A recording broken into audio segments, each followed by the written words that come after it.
So I went back home and I sat down and told my grandmother what happened. And she looked at me and, she told me, she said, the police officer was right what he told you, that you have a purpose.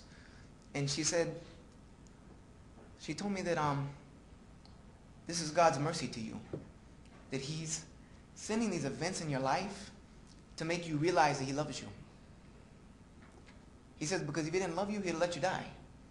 But He wants you to know Him.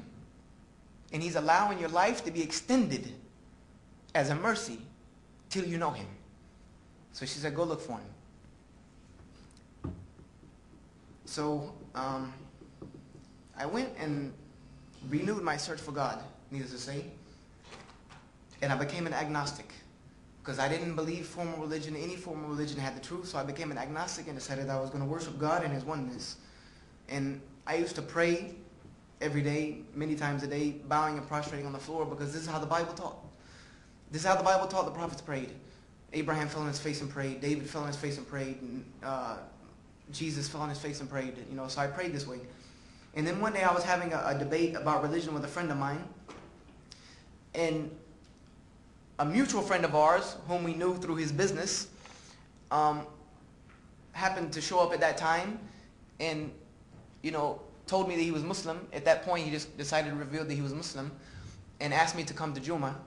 And we knew him through his business, and it was this very business that did not allow me to realize until that time, and I had known him for almost a year, that he was Muslim, because I was not able to realize that he was a Muslim and a part-time drug dealer. Those two things from the book I read, I didn't think that was part of the job description. So, and he was African American, and I thought Muslims were Arab. So that threw me off, and then he explained to me, no, what kind of foolishness do you listen to? All the lingo, what are you, crazy? And he said, you need to come to Juma. He was like, I'm not a good enough Muslim to tell you about Islam, because I don't live it, apparently.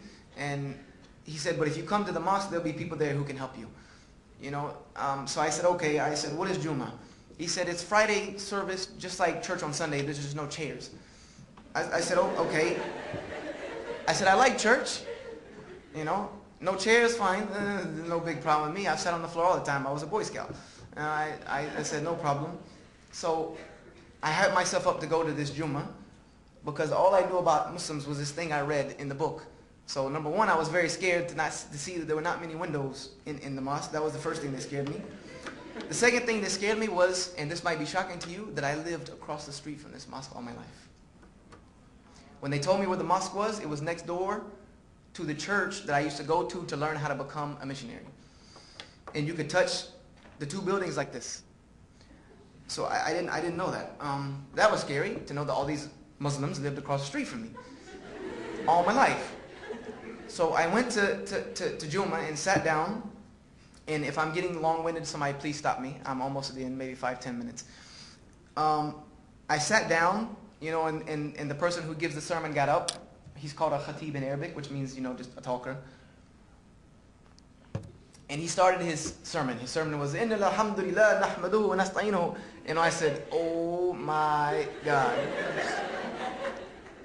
I said, he's talking about me.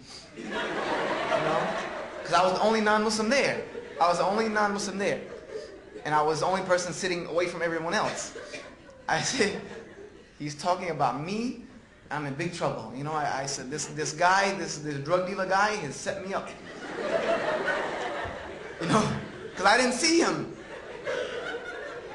He wasn't there. I said, he must be their messenger to bring the non-Muslims. So, or the Americans, I thought about it. Because there wasn't many Americans there either. It was mostly an Egyptian and Syrian and Jordanian, mosque. So they were all Arabs, most of them Arabs.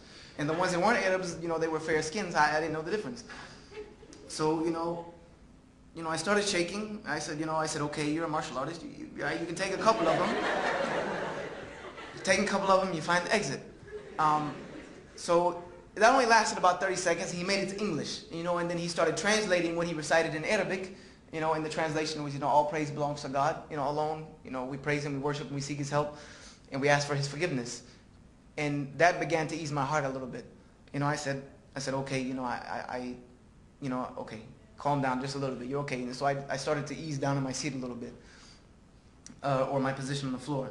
So, then, he would make it through some, and then every time, like every 5 minutes, he would go back to Arabic, and I would get scared again, thinking, now he's talking about me. But then he would translate it, and it would be so beautiful. What he would say would be so beautiful, words like I had never heard before, ever.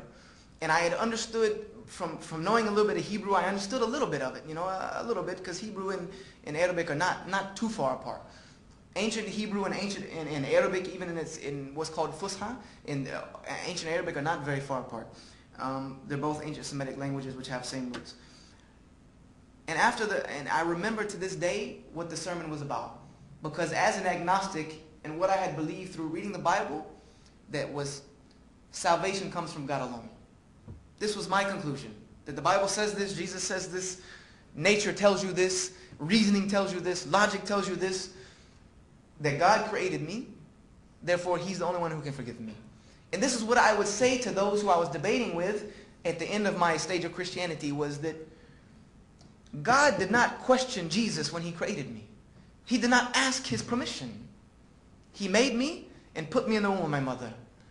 Therefore, why do I need to ask anyone to worship him? Why do I need to ask anyone or in anybody's name to forgive me? It didn't make sense to me. It didn't. And I'm not here to bash anyone's faith. I'm not. I'm just trying to give you my story. How I got where I'm at. How I got from there to here.